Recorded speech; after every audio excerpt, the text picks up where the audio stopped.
Channel lucid पुस्तक में आपका स्वागत है। एचआरएमएस फॉरम के विषय में हम चर्चा करेंगे। तैयारी 3 के लिए क्यों यह आवश्यक है और विशिष्ट शिक्षक भी इस पे ध्यान दें। एचआरएमएस में आपको किन किन चीज़ों पे आपको ध्यान देना है। ये एचआरएमएस फॉरम है, 2 पेज का ये फॉरम रहता है। आपका अभी डीबी चल रहा है और बहुतों का डीबी क्लियर हो चुका है, आपको काउंसलिंग लेटर मिला होगा और धीरे धीरे आपको ट्रेनिंग के लिए भेजा जाएगा। योगदान और पदस्थापन पत्र जब मिलेगा तो योगदान पत्र जिस दिन मिल जाता है उस दिन आप हेडमास्टर एचएम के पास जाके उस विद्यालय में, जिस विद्यालय में आपका नाम आया, योगदान लेटर में लिखा हुआ रहता है उस विद्यालय का नाम, वहाँ जाइएगा, ज्वाइनिंग कीजिएगा। ज्वाइनिंग डेट, टाइमिंग सारा क्लियर होता है तो एचआरएमएस में वो सारा चीज़ भरा जाता है। तो एचआरएमएस के लिए आपको बीआरसी के थ्रू सूचना दिया जाएगा, उसके बाद आप एचआरएमएस के लिए फॉर्मेट दिया जाएगा तो आप उसको भरिएगा। तो एचआरएमएस में क्या क्या भराता है हम उसकी चर्चा करेंगे। और एचआरएमएस में सबसे महत्वपूर्ण चीज़ है आपका प्रान नंबर बना हुआ रहना चाहिए, एनपीएस अकाउंट। और एनपीएस अकाउंट भी आपको पता चल जाएगा, उसके लिए भी हमने वीडियो बनाया है। तो प्रान जिस तरह पैन कार्ड होता है, जिस तरह आधार कार्ड का नंबर होता है, आधार नंबर, पैन नंबर, उसी प्रकार प्रान कार्ड का एक नंबर होता है, वो भी नंबर इसमें एचआरएमएस फॉर्म में भरा जाता है।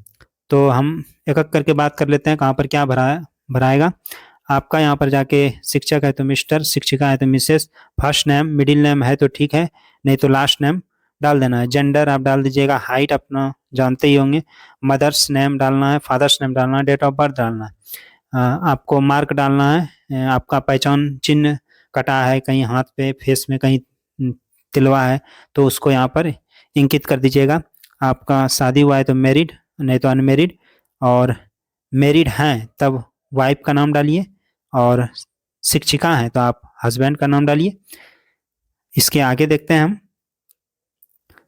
किसी प्रकार का डिसेबिलिटी है तो यस डालिए, नहीं तो नो डाल के निकल जाइए, उसके आगे कुछ नहीं भराएगा। और है तो परसेंटेज डालना होगा। अब पर्सनल डिटेल की बात करें तो ब्लड ग्रुप जानते हैं तो ठीक है, नहीं तो ऐसे भी ब्लड ग्रुप जांच जहाँ भी कराइएगा 10 मिनट में दे देता है। तो ब्लड ग्रुप यहाँ पर भराएगा, ईमेल भराएगा, मोबाइल नंबर भराएगा, प्रान नंबर देखिए आ गया। यहाँ पर नेशनलिटी भराएगा तो प्रान नंबर, प्रान कार्ड बना रहेगा तभी तो प्रान नंबर भराएगा। और प्रान कार्ड सही कैफे में जाके भरवाना है, क्योंकि प्रान में अगर गलती होता है तो वेतन किसी शिक्षक का आएगा और आपका पता चलेगा कि लटका हुआ है। तो प्रान को सही से बनवाना है, प्रान कार्ड को, और आधार से लिंक करके बनवाना है क्योंकि आधार में नंबर जुटा रहता है। और प्रान टाइप भरना है, आप पहली बार किसी नौकरी में आए और प्रान कार्ड पहली बार बनवा रहे हैं तो टायर 1 लिखाएगा, और नहीं तो 2, 3, वो जहाँ पर आप प्रान खुलवाइएगा उसी हिसाब से उसी में रिसीविंग जो देता है उसी में मौजूद रहता है। कैटेगरी आपको डालना है, यहाँ पर कैटेगरी आपका जो भी हो, बीसी जनरल। आधार नंबर यहाँ पर डाल देना है। अब आगे बात करें परमानेंट एड्रेस का, तो एड्रेस में आपको village, post office, police station डालना है, डिस्ट्रिक्ट डालना है, स्टेट डालना है, पिन कोड डाल देना है। ये काम खत्म हो गया, ये नॉर्मल था। अब जो बारी आया जो डिपार्टमेंट का है वो डालना है आपको। तो सबसे पहले आपका है एम्प्लॉय टाइप, 1 to 5 के हैं तो पीआरटी ऐसे करके डालिएगा, पीजीटी, टीजीटी, यस टीजीटी, तो इन्हीं को इसमें भरना है। कैडर की बात करें तो डिस्ट्रिक्ट यहाँ डलाएगा। करंट डिपार्टमेंट की बात करें तो एजुकेशन लिख देना, एजुकेशन डिपार्टमेंट, यहाँ पर एजुकेशन डिपार्टमेंट लिखना है आपको। और करंट ऑफिस की बात करें आप तो विद्यालय, जिस विद्यालय में आप जाइएगा उस विद्यालय का आपको यहाँ पर नाम डालना, यूएमएस, यूएचएस, जो भी नाम हो। अथॉरिटी की बात करें आप तो जिस जिला में आपका विद्यालय होगा तो वहाँ डीओ ऑफिस होता है तो यहाँ डीईओ लिख करके यहाँ पर जिला का नाम लिख देना है आपको, डीईओ लिख करके जिला का नाम लिख देना है। इसके आगे बात कर लें तो अपॉइंटमेंट ऑर्डर डेट, तो पदस्थापन में वो डेट दिया रहता है, पदस्थापन जो लेटर मिलेगा तो उसमें डेट दिया रहता है, और योगदान वो दोनों एक साथ मिलेगा तो उसमें डेट दिया रहता है, वही डेट यहाँ पर आपको डालना है। मान लीजिए 22 फरवरी को आपको मिला तो 22 फरवरी को इंकित कर देना है, 22/2/2025। और ज्वाइनिंग टाइम, ये तो जिस दिन आप हेडमास्टर के पास जाइएगा उस विद्यालय का या जो भी स्कूल का है तो वहाँ पर योगदान कीजिएगा तो एक टाइमिंग रहेगा, 12 बजे, 1 बजे किए हैं, 11 बजे किए हैं, तो वो टाइमिंग दिखा देना है।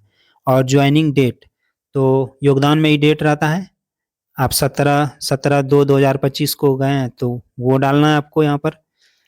और अब हम इधर बात कर लें, उधर वाला तो कंप्लीट हो गया। इधर की बात करें हम तो सर्विस टाइप में आपका रेगुलर भराएगा। क्या भराएगा? रेगुलर। रेगुलर या परमानेंट, इसके जगह परमानेंट भी आप डाल सकते हैं, परमानेंट। और ये कंप्लीट हो जाएगा। उसके बाद आपका नंबर आता है प्रेजेंट डिपार्टमेंट, तो यहाँ पर एजुकेशन डाल देना है, एजुकेशन डिपार्टमेंट डाल देना है आपको।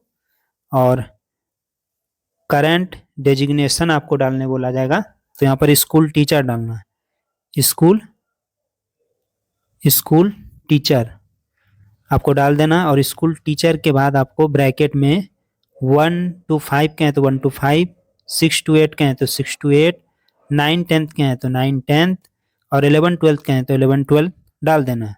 ये कंप्लीट हो गया। अब रिक्वायरमेंट की बात करें तो रिक्वायरमेंट आपका पदस्थापन आपको मिलेगा। आप TRE 3 के हैं तो सबसे पहले तो आपको TRE 3 लिखना है, 3.0।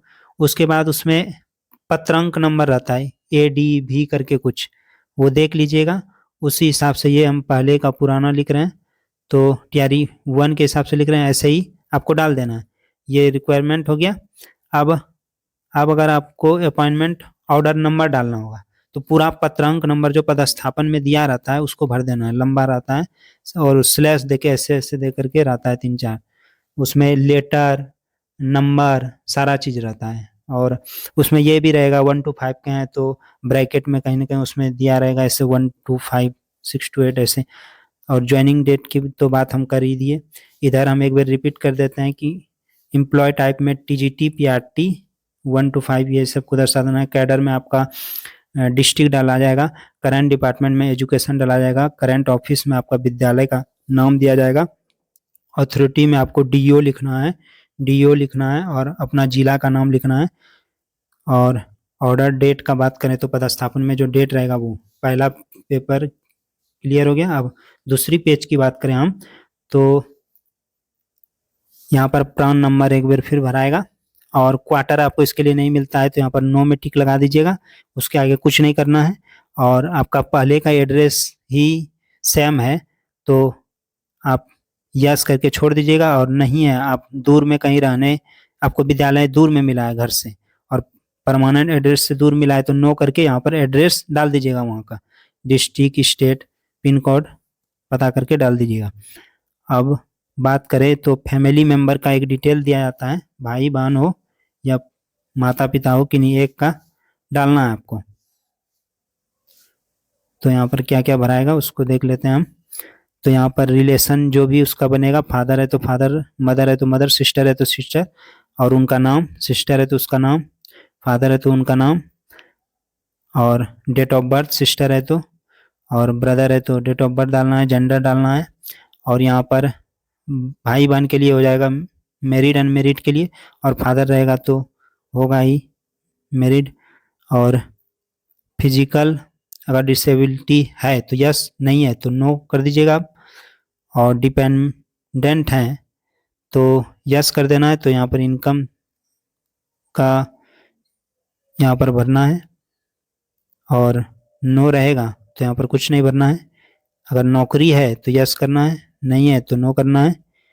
और नॉमिनी में यस कर दीजिएगा और उसका नाम दे रहे हैं तो नॉमिनी में यस कर देना है। परसेंटेज 100% करके डाल देना है आपको यहाँ पर दोनों जगह। अब आगे बात करें हम बैंक डिटेल के बारे में तो यहाँ पर बैंक का नाम, ब्रांच का नाम, अकाउंट नंबर, IFSC कोड डाल देना है। और ये आपको नहीं भरना है, ये ऑफिस में भराएगा जब आप BRC में इस लेटर को जमा करने जाइएगा तो वहीं भराया जाएगा।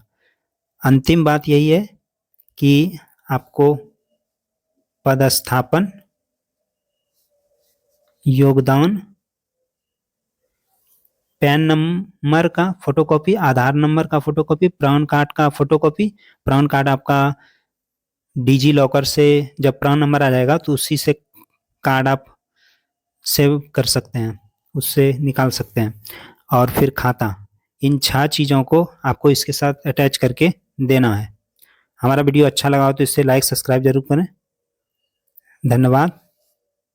और आप हमारा प्राण जो एनपीएस अकाउंट खुलता है उसका भी वीडियो आप देख सकते हैं, हमने उसका वीडियो बनाया है और ट्रेनिंग से संबंधित भी वीडियो हमने पहले डाला है। ठीक है।